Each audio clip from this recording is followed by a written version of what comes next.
안녕하세요. 마음의 깊은 울림을 전하고 당신의 심리 주파수를 맞춰드리는 시간, 심리 주파수 라디오 TV 채널입니다. 자그마치 30억, 빚더미에 깔린 한 가족이 있었어요. 집은 당장 넘어갈 위기인데 남은 돈이라곤 딱 1,000만 원. 근데요, 이 가족이 그 돈으로 뭘 했는지 아세요? 바로 삼겹살 파티를 열었답니다. 오늘은 이 정말 믿기 힘든 파티가 어떻게 기적이 되었는지 그 심리학적인 비밀을 한번 파헤쳐 보겠습니다. 자, 여러분, 한번 상상해 보세요. 집은 곧 경매로 넘어갈 판이고, 빚은 그야말로 산더미. 정말 내일 당장 어떻게 살아야 할지 막막한 그런 상황이에요. 여러분이라면 어떡하시겠어요? 아마 세상이 무너지는 기분이 들지 않을까요? 근데 말이죠. 바로 이런 최악의 상황에서 남은 돈을 탈탈 털어서 삼겹살 파티를 연 가족이 있다는 겁니다. 주변 사람들은 아마 저 사람들 미쳤나 봐 했을지도 몰라요. 하지만 바로 이 선택이 모든 걸 바꿔놓았습니다. 이게 그냥 지어낸 이야기가 아니에요.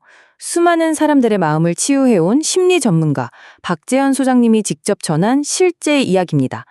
도대체 이 삼겹살 파티가 어떻게 한 가족의 운명을 통째로 바꾼 기적이 될 수 있었을까요? 지금부터 그 놀라운 비밀 속으로 한번 들어가 보겠습니다. 네, 절망 속에서 열린 파티. 그 시작은 달랑 1,000만 원, 그리고 거실 바닥에 깐 신문지였습니다. 이게 박재현 소장님이 상담했던 한 남성의 어린 시절 이야기인데요. 집이 정말 가난했대요. 당장 길거리에 나앉기 일보 직전인 상황에서 간신히 1,000만 원이라는 돈이 생긴 거죠. 물론 빚을 갚기엔 턱없이 부족한 돈이었죠. 그런데 아버지는 그 돈으로 삼겹살을 사와서 온 가족과 함께 둘러앉아 구워 먹었던 겁니다. 그리고 바로 그 자리에서 아이의 인생을 완전히 바꿔놓으니 한마디를 외쳤다고 합니다. 이제 빛이 보인다. 우리도 하면 되겠구나. 방법이 있겠구나. 여기서 우리가 진짜 주목해야 할 점이 있어요. 아버지가 아들에게 돈에 대해 가르친 게 아니라는 거예요. 돈보다 훨씬 더 중요한 것. 바로 문제를 마주하는 태도를 아들의 뼛속 깊이 새겨주고 있었던 거죠. 이게 바로 오늘 이야기의 핵심 키워드, 전략적 낙관주의입니다. 이게 그냥 다 잘 될 거야 하면서 막연하게 희망 회로 돌리는 거랑은 차원이 달라요. 최악의 상황 속에서도 나는 행복하게 살고 싶다는 이 핵심 욕구를 절대 포기하지 않고 어떻게든 다른 길을 찾아내려는 아주 적극적인 태도를 말하는 겁니다. 우리는 보통 저 사람은 참 낙천적이야 하면서 성격 탓을 하잖아요. 타고난 거라고 생각하죠. 하지만 전문가들은 기질보다 훨씬 더 중요한 게 바로 정서를 조절하는 전략이라고 말합니다. 맞아요. 낙관주의는 성격이 아니라 배울 수 있는 기술이라는 겁니다. 그럼 이 기술 어떻게 내 것으로 만들 수 있을까요? 힘든 상황을 잘 헤쳐나가는 사람들이 쓰는 마법의 주문 3가지가 있다고 해요. 첫 번째, 긍정적 재평가. 이 상황에서도 배울 점이 있을 거야. 이렇게 의미를 찾는 거죠. 두 번째는 긍정적 재초점. 이것만 끝나면 맛있는 거 먹어야지. 이렇게 미래의 보상을 생각하면서 버티는 힘이에요. 그리고 마지막, 더 나빠질 수도 있었는데 이만하길 진짜 다행이다. 이렇게 관점을 싹 바꾸는 거예요. 자, 그럼 반대로 왜 어떤 사람들은 절망의 늪에서 헤어나오지 못하는 걸까요? 그건 바로 3가지 위험한 정신적 함정에 빠지기 때문입니다. 첫 번째 함정이 바로 개인화예요.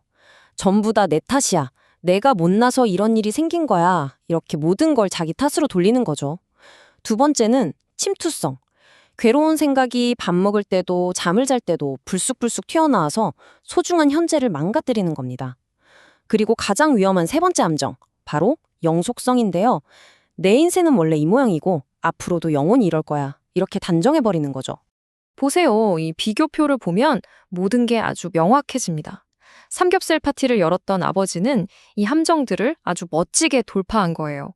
고통을 자기 탓으로 돌리지 않았고 무엇보다 앞으로도 영원히 이럴 거야 라는 이 영속성의 사슬을 방법이 있을 거야 라는 그 외침 한마디로 그냥 끊어버린 거죠. 그렇다면 아버지에게서 배운 이 태도는 아들의 삶에 과연 어떤 영향을 미쳤을까요? 세월이 흘러서 직장인이 된 아들은 그 교훈을 정말 기가 막히게 써먹습니다. 그의 팀에 모두가 피하는 아주 권위적이고 부정적인 팀장이 한 명 있었어요.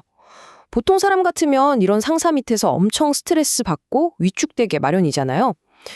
근데 이 아들은 달랐어요. 팀장이 막 화를 낼 때 어떡하지? 나 때문인가? 이렇게 자책하지 않았다는 겁니다. 대신에 정말 순수한 호기심을 담아서 이렇게 물어봤대요. 팀장님, 혹시 무슨 안 좋은 일 있으세요? 왜 그렇게 힘들어하세요? 이게 바로 관계의 기적을 만드는 열쇠입니다. 저 사람은 원래 저런 사람이야 라고 마침표를 찍어버리는 대신에 저 사람은 도대체 왜 저럴까? 하고 물음표를 던지는 것.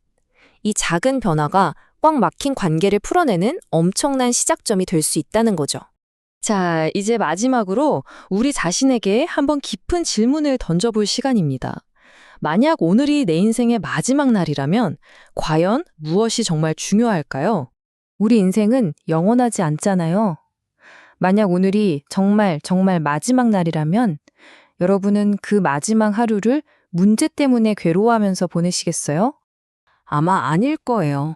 가장 소중한 사람들하고 함께 시간을 보내고 사랑과 고마움을 나누고 싶겠죠. 네, 맞습니다. 30억 빚 앞에서도 가족과 함께 삼겹살을 구웠던 그 아버지의 마음처럼 말이에요. 오늘 영상이 절망적인 상황 속에서 힘들어했던 여러분의 마음에 작은 빛과 용기가 되었기를 바랍니다. 전략적 낙관주의는 맹목적인 희망이 아니라 어떤 상황에서도 행복을 포기하지 않고 길을 찾아내는 지혜로운 기술입니다. 방법이 있을 거야. 이만하길 다행이야. 나는 오늘을 소중하게 살 거야. 이 말을 꼭 기억해 주세요. 오늘 내용이 도움되셨다면 구독과 좋아요를 부탁드립니다. 그리고 댓글창에 감사합니다라는 짧은 응원 한마디나 여러분의 경험을 남겨주세요. 여러분의 소중한 응원이 다음 심리학 분석을 준비하는 데 정말 큰 힘이 됩니다.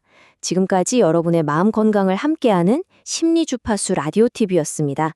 오늘도 단단한 마음으로 평온한 하루 보내시길 바랍니다. 감사합니다.